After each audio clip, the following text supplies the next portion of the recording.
Wait, stop. That's the one.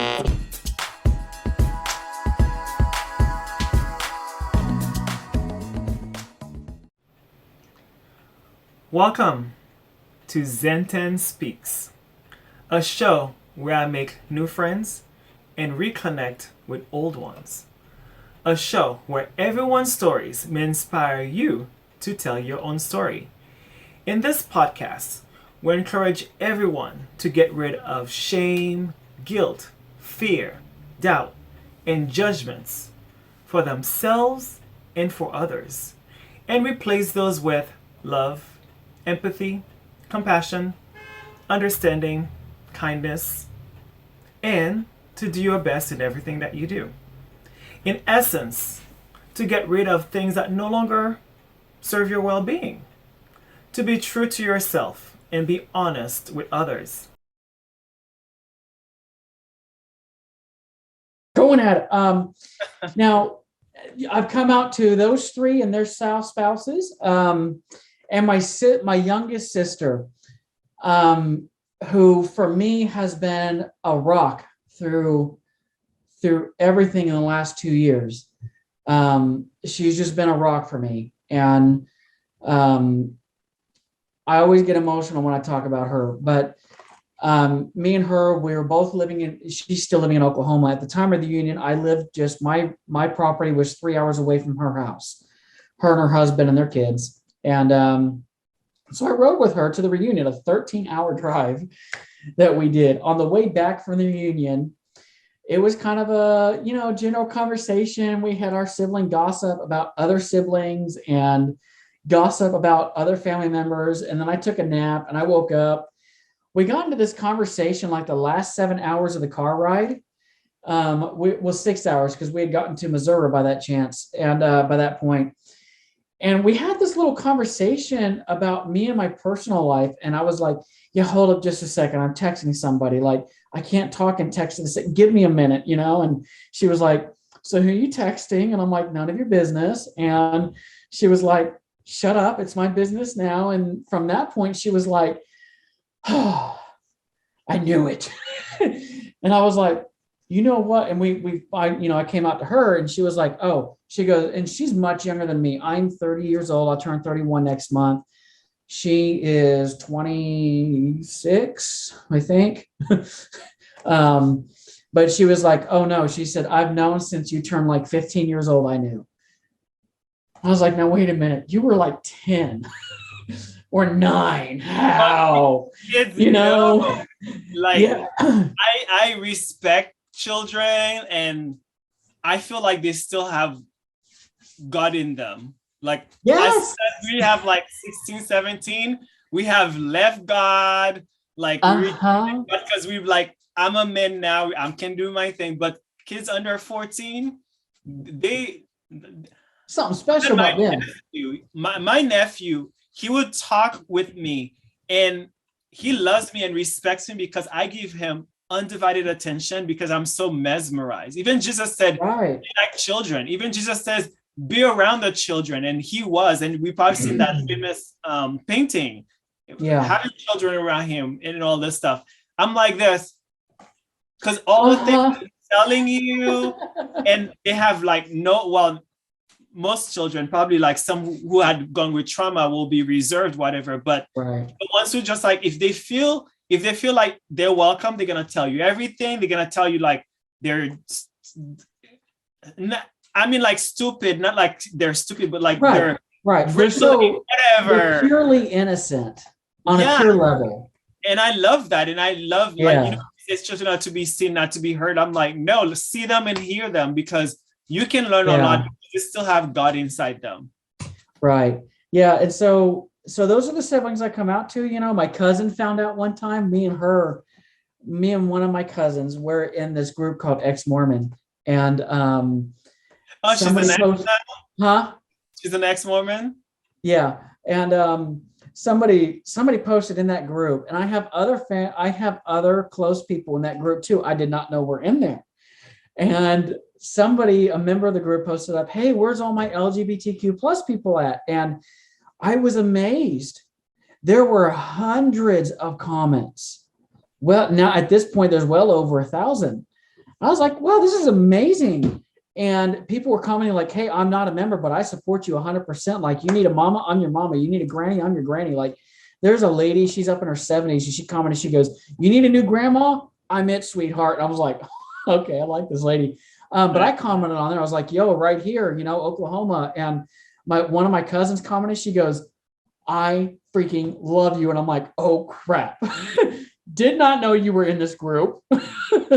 Yeah, I've Because if noticed you read people my in last post in this missionaries. group, Yeah, I've noticed people in their missionaries are in some of those groups because I check out the photos because I want to see who's in yeah, New York, and I see they have badge and it's still missionary, and yep, I'm like, are you there because you're, well, if you truly believe, you would not be in the group. So I don't never ask them, but like, why right, are you either a missionary or you out, like you done with your missions and you're an ex-Mormon group, or you in a something called metal Mormons, and it's like a oh, mix of current Mormons and none. And why are you in that group?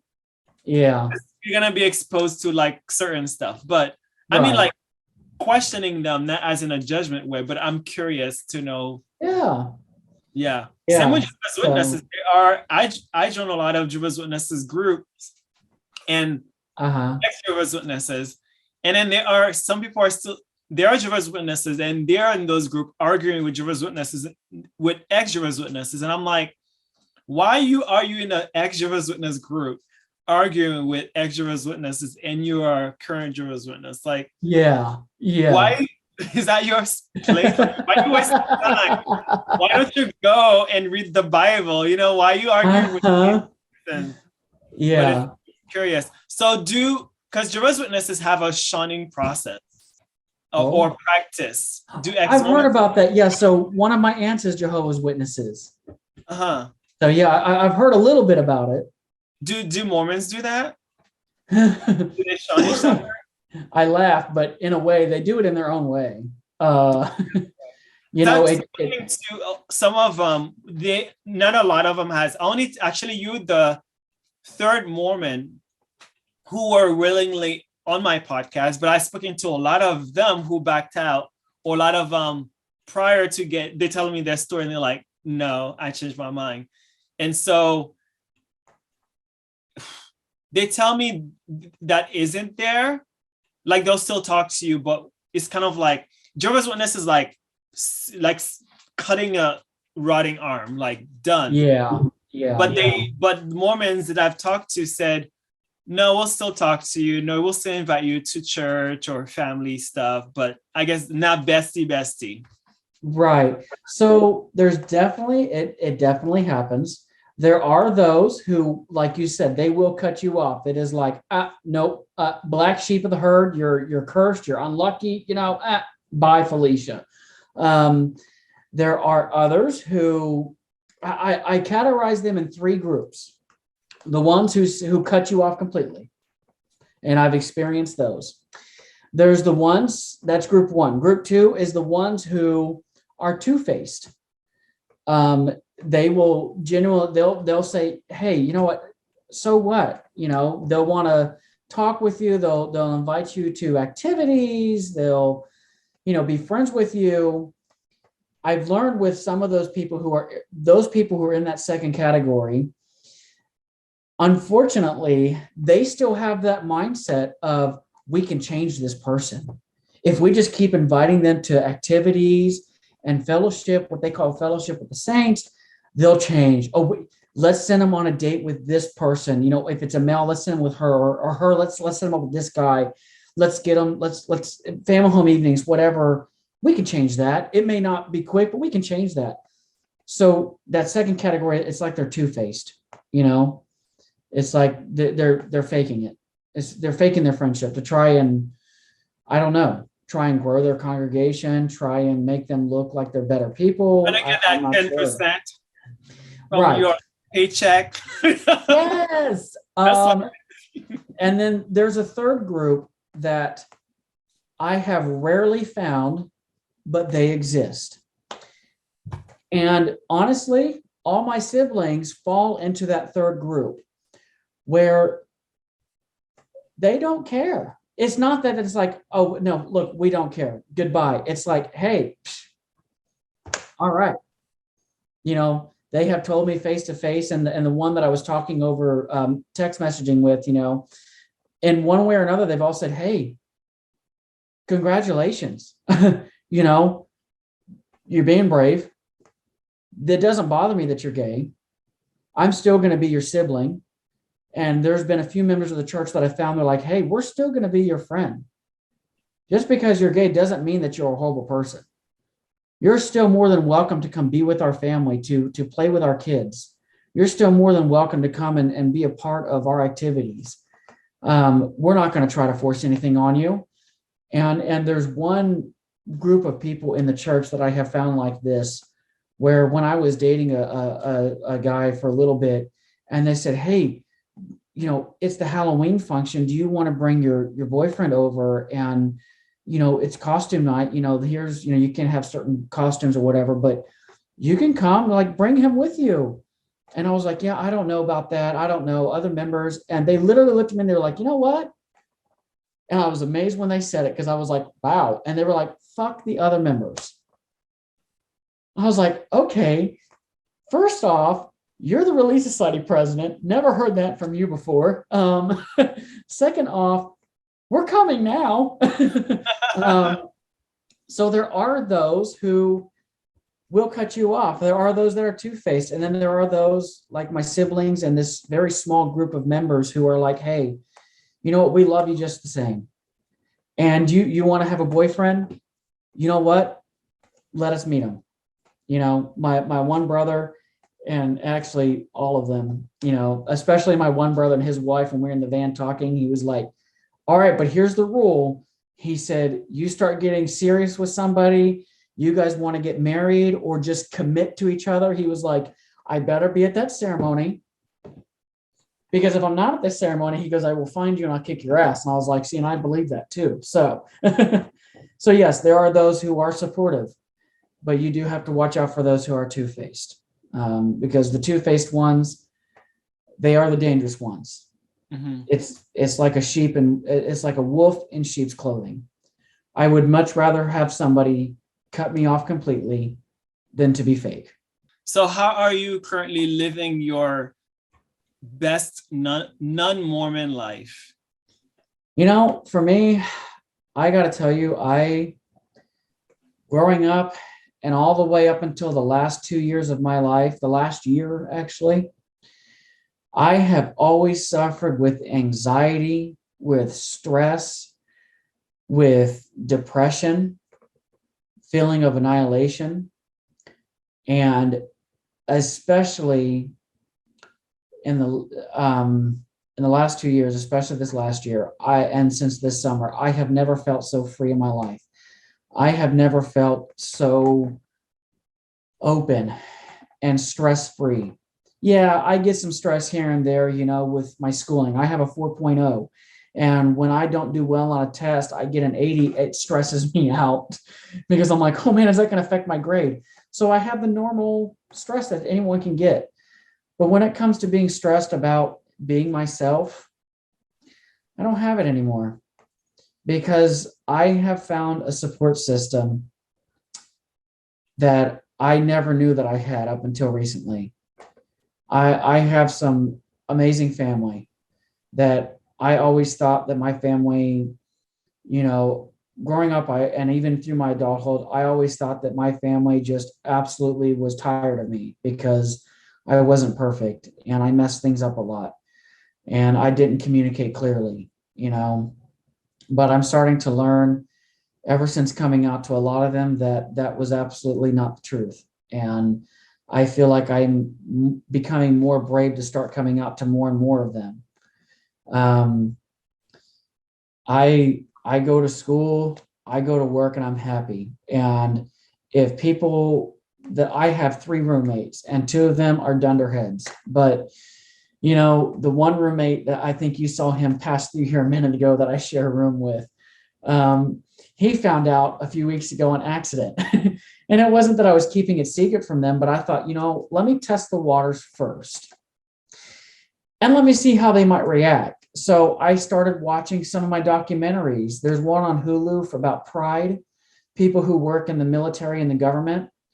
And I love the documentary, but I started watching that.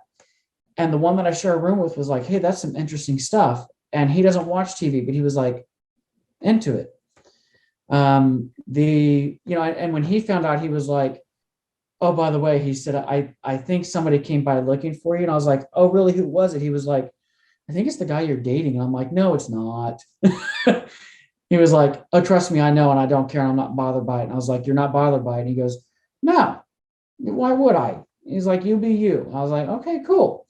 So, I live happy and I be myself. And at work, I am known as the psychotic crazy guy because they're just like, I don't know. Have you ever seen like Duck Dynasty before? I've seen commercials of them. They're like Okay. father and two brothers or something. Yeah. Well, have you ever seen The Office before? Same, just commercials. Okay. Okay. So I've seen the movies. The Office movies. I love that. I said it would be nice if you share my post now. Yeah. Yeah. So if you ever watch The Office, that's the best way to describe it because it's a more popular show.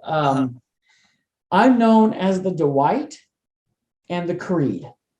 So do you know who Ryan Wilson is, the actor by chance?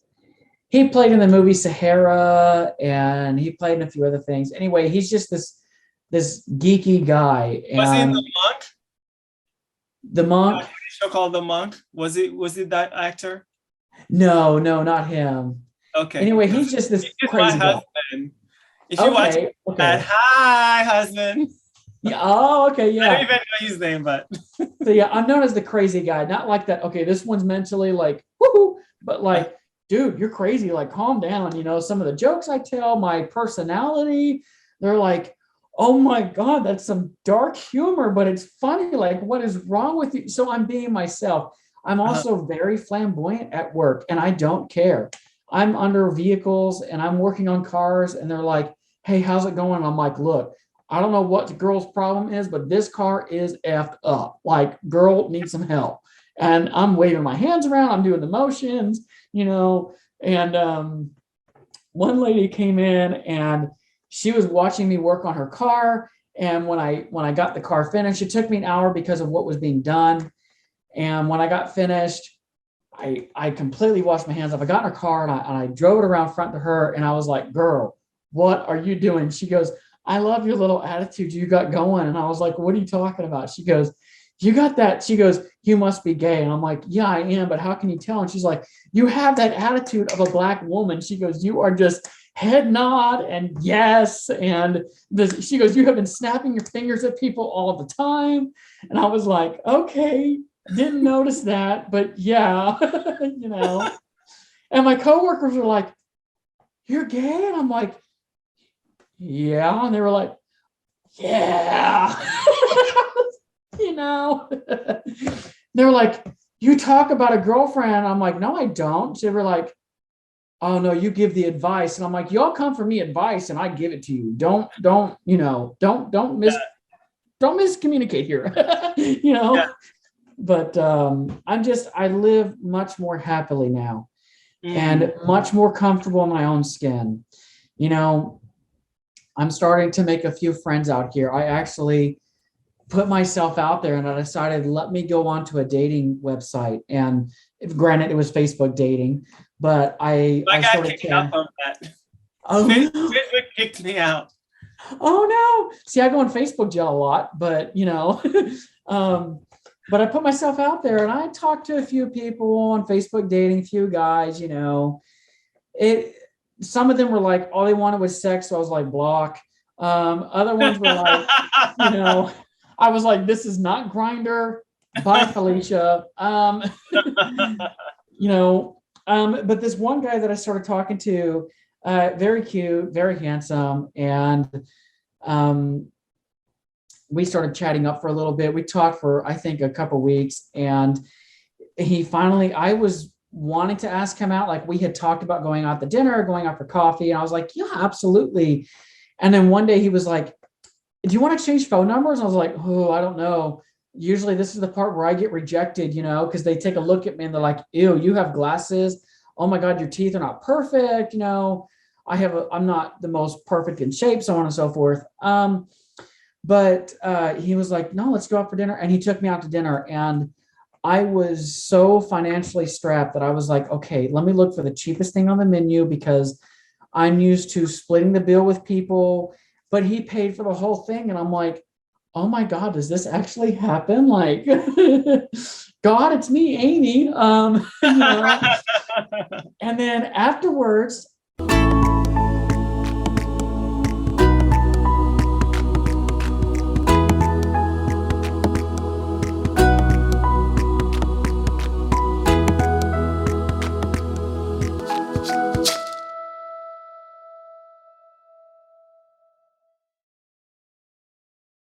I I I was so taken back because he was like, "Hey, let's go get some coffee or something, or let's go get a drink." And he looked up one of the bars out here, and he was like, "Oh man, this bar's almost closed. It was 9 o'clock. It was late on the weekday night." I was like, "Oh yeah, yeah." And he goes, "I got an idea."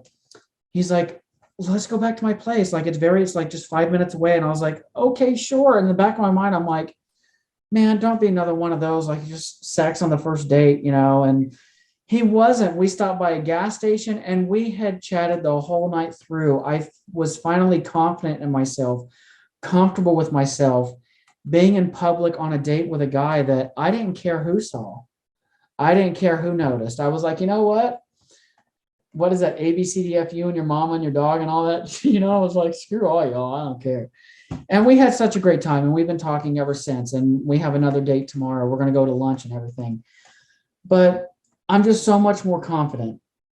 And I think a lot of that has to be with I have socially distanced myself from the church and distanced myself from being in an atmosphere where you feel judged and you feel hated for being there. When you're gay and you're growing up in I say any religion, but in Jehovah's Witnesses maybe the same, I don't know, but in the Mormon church especially, when you are growing up and you're homosexual, you feel a high level of guilt, like you are the wrong person. Like you sometimes, there were times I felt like I just shouldn't be living because I'm living in a sin, and no one should feel like that. And now it's just because I've distanced myself from that. I just feel so much more alive. I finally worked up the courage to order myself a pride flag, and it's actually going to be here on Tuesday. I honestly can't wait till Tuesday because when I get off work, I'm so ready to be like, that package better be at my doorstep. And my neighbor across the hall, I'm like, yo, if you see a package, you gotta go hide that on my porch around the back, like hide that mess, and just so much more. I feel like I have so much more freedom. Yeah. Yeah, I can totally feel you when you're talking about how, I don't know if you read this book or believe in that, how your brain or things that going up here can create dis-ease, like dis-ease on your body, like you're not at ease. That's what dis-ease is. And having like pain. Do you know Louise Hayes from Hay House? Yeah. Perfect. So I read all her books and I don't remember exactly the book's name, but since you're a fan, you can look her up. One of her books talks about how how your mind or how you live your life can create disease in your body.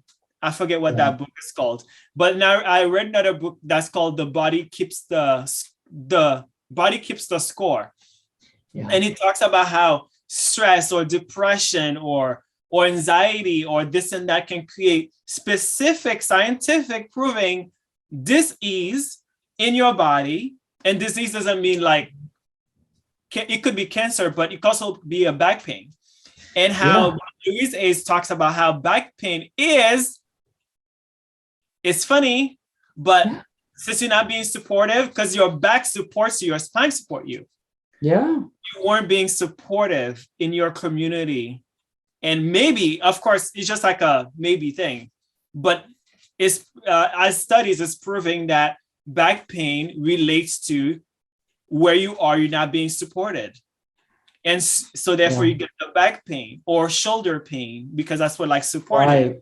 And with other things, but that book was great because when I was reading it, I was like, oh my God, oh my God, oh my God.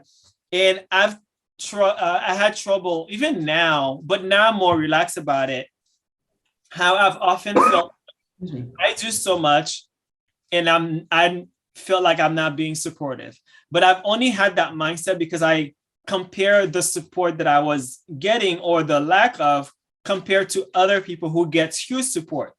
So now the way I see it is, if one person supports me, that's enough. One is enough.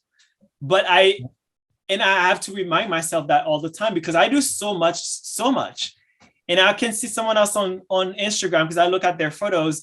They started in 2020 and they have 14,000 followers or 1,000 likes or comments. Like even on Facebook, someone will post something and someone may have like 100 comments.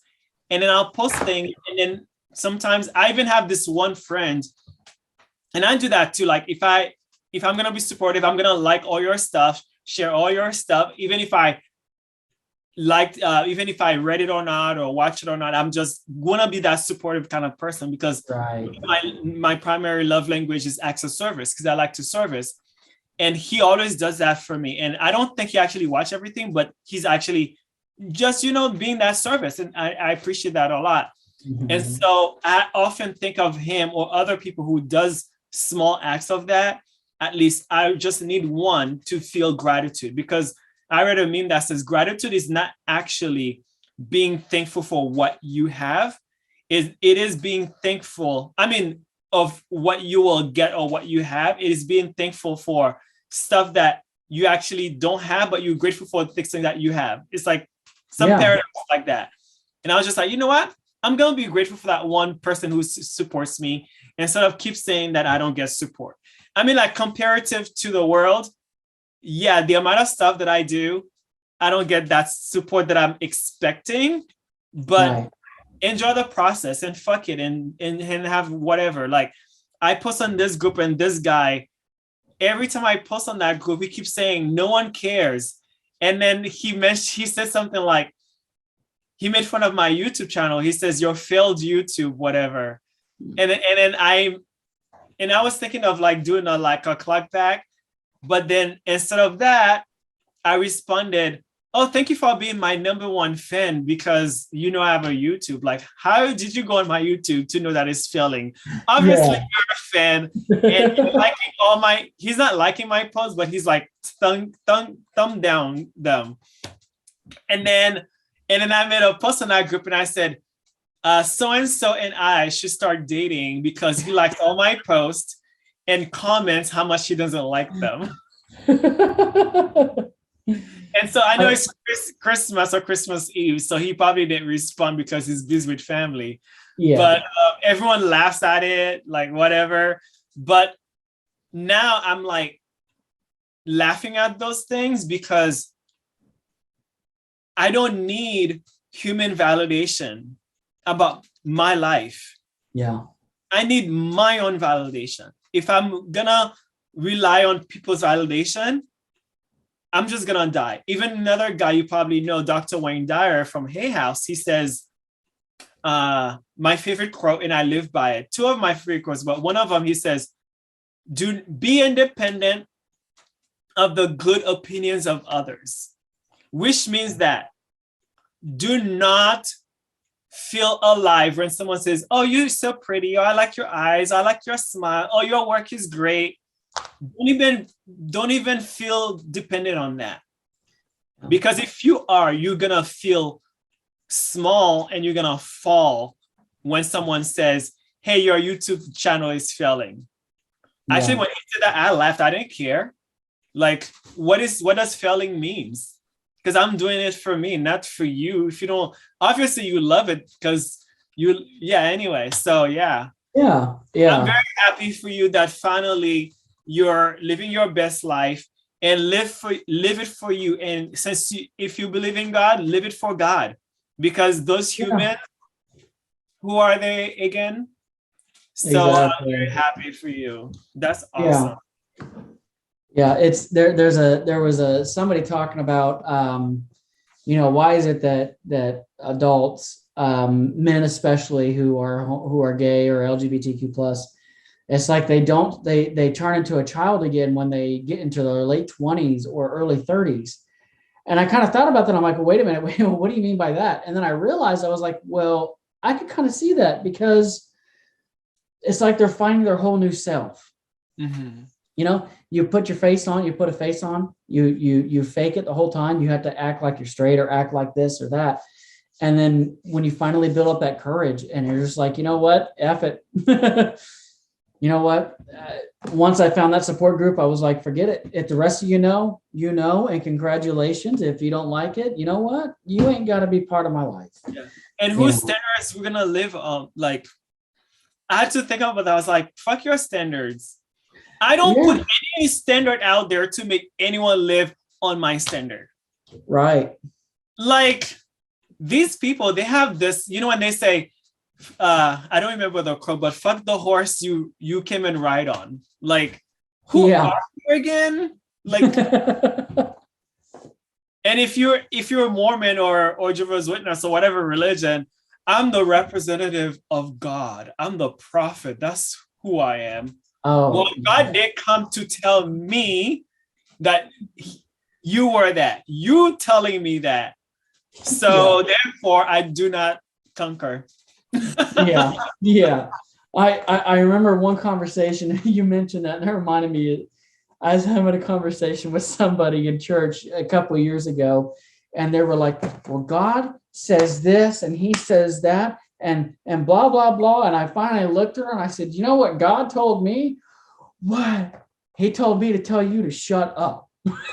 Exactly. Mic drop, I just left the room. Yeah. And I wanted to laugh when those women were telling me we have true prophets, whatever. And I never talked about that, but I thought about it. That's like any sensible person with a brain in their head. Anyway, I don't want that to sound. That's a whole nother discourse I can get onto about. I'm like, the whole time I'm laughing because I know it's a joke and I'm doing an experiment. I'm like, so you're gonna come to a Black person to tell them all this stuff when I know the Mormons or that prophet then all of a sudden change his mind, or God changes his mind to say now Black people are acceptable in the church, when it's actually no history, is because they have to go with history. Yeah. They have to go with history. You cannot decline Black people anymore after the 70s. Yeah.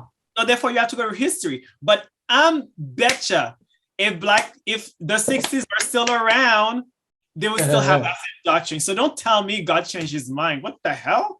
God changed his mind, or the prophet has a revelation. Same with Jehovah's Witnesses. Like, and that's why history is really important. History is really important. If you don't know history, you're gonna be ignorant. You're gonna say ignorant shit. You're gonna be ignorant. And it's like ignorance not an assault, just like ignorant is not knowing. Or like we say in the South, ignorance is bliss, and that person is a blissful life. And so, anyway. Well, thank you so much for hanging out.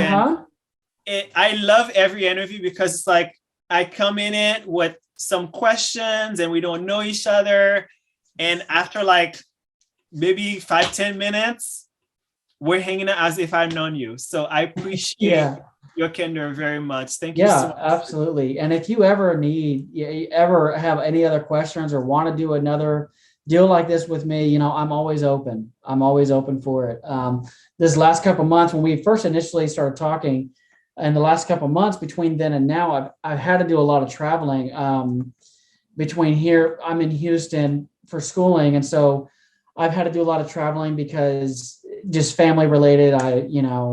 All that, and now I'm to the point where I don't have to travel as much, and I'm here and I'm just home. So nice. I'm always open for, if you ever want to do another one, need more insight, whatever it is, you let me know. I'm always down. Yeah, thank you. I appreciate it. Well, if you know any current moments, because I'm trying to get those. I'm telling you what, those are the hard ones to get. Hey, um, if probably just like roughly I spoken to, let's say, 20 people who left and they just chicken out, and you're the third. Actually, when you didn't talk to me for a while, like, I have no judgment, I just accept things as is. right. And I just thought like you are someone else who just like, you don't want to do it. And that's fine. I totally respect that because you Yeah. owe me zero, nothing. Okay. Right. And you doing this for me and we're chatting. I am grateful for it. I appreciate it. You didn't have to do it. And Yeah. so when that happened, I was like, because I'm like, how you call it? It's like a study. And I'm like, oh, okay. So because that's why I mentioned, I was just like, Yeah. woman's oil. And I was like, oh, he's probably whatever, and over it, whatever.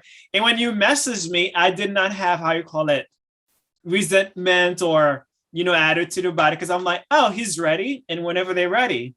And Right. there's stories out there I would love to interview. I had people like things that are real. I know they're taboo, but we need to talk about it. Like some people who were Yeah. in those rooms when before they become missionaries, like they tell me, and they wanted to be either anonymous. One of them wanted to be anonymous. Actually, one of them too was trans, and he wanted to be anonymous. And there's another one who got molested in one of those rooms, and he still went Yeah. to missionary, and then backed out. And I totally get that. I totally understand. Oh, yeah. They don't Yeah. only read their stories, and only Mhm. if it happens, and I'm very grateful for it. Yeah. Yeah. So thank you for having the time today to do it. Absolutely. Yeah. Yeah. And again, I ever need more. Me and my buddy, he's like a brother to me. Today we had an hour-long phone call about the church and things that the church hides. And oh man. So yeah, anytime. So Yeah, anyway. that's why I made that group, because I want people like, if they feel a certain way, they can have a supportive. And Facebook is great. Some people bitch about Facebook all the time, and I'm like, you just gotta see the positive in life. I don't like Facebook either. They put me in jail all the time. They cancel my Facebook dating for no reason because I don't follow guidelines. What kind of guidelines? You cannot send photos. It's not like I sent something inappropriate. Like, what guidelines did I break on a dating site? But whatever. The least I spend on social media, the best. Right. But anyway, my point is, how there's a tool. How you use it is up to you. Some people don't like Facebook. I don't like it either, but I'm using it as a tool because, hey, we met on there, and we're creating great things. So thank you again. Yeah, thank you. Yeah. Anything else you want to say lastly before we go to the audience or whatever?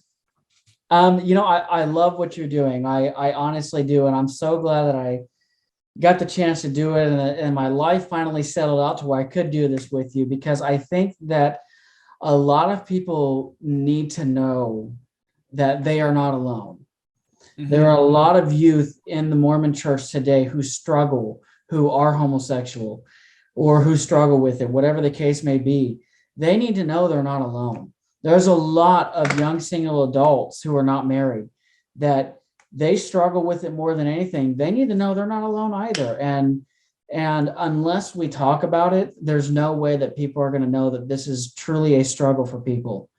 And people leave the church for it because of all the backlash. And I think it's great that you're helping us to create a new community and create a comfort for others and a helpmeet for others as well. I think that's great. So thank you. Yeah, totally. Certainly. Because when the Mormons missionaries were messaging me, I was just like, you know what? Because I actually had a conversation with a Jehovah's Witness, how it is smarter to, when you know these things and you're aware, and if you're smart, I guess, to save your money, get your own place, and then quit that way. Because if you are in a missionary and you come out and then you're not welcome, where are you going to go? You're going to be homeless. And you're going to do all the bad things they're telling you not to do because you have no choice, because you're going to maybe have to sleep with people for a place to stay or get on drugs to get over certain things. And maybe steal and maybe doing certain things that you did not want to do just because you just did it for survival. So And I there's could some people, yeah. uh-huh. Oh, well, there's some people, my best friend, my godbrother, he actually messaged me about this earlier. He was talking about how he found something out about the church and he was like, I didn't know that still existed. I'm like, first timer, huh? First time? Yeah. And he goes, yeah, first timer for me. And I'm like, well, welcome to the world. And he was like, well, I didn't know. He said, apparently there's like gay camps for Mormons. And I'm like, oh yeah, those still exist. He was like, I thought they did away with that in the 80s. And I said, oh no, they still exist. You know what? You never heard about that? Let me go. Yeah, no. And it basically, yeah, it's like gay, pray the gay away, but it's an encampment Oh, where I'm they like, sorry. I thought it was yeah. differently, like gay camps. Okay. Oh no, Okay. no, no, yeah, no, yeah. Not, Yeah, no, they like yeah, not pray the that. gay away and let us send you through these like machines and all this. And I'm I like, saw oh, a what? thing. You probably saw the documentary on Netflix. I actually made a Facebook page recently about it. What is it Yeah. called? Yeah. Facebook kicked me out of my phone. I don't know why. Facebook is really annoying. But anyway, they were Yeah. a group. I forget. I'm gonna post if I remember. Maybe this voice will make me remember to put Yeah. the link on the description when I post the video. It's a group that was huge, and then they stopped doing their thing, I think 2013, because the leaders came out and said, we tried and we were lying to ourselves. And I forget what that group is called, but it was a camp. And then how they have like sectors, they didn't call them wards, but they had like different churches. And Right. some of them actually after the meetings, they were having sex with each other, but because they know they couldn't do it, but they have to put on face. What I don't understand is human brain is really interesting. As an adult now, if I join a place and I'm not welcome and I'm feeling like I'm feeling grossed about it, Yeah. and I'm putting on a mask so I can please other people, I cannot understand that. I get it, but I cannot understand that.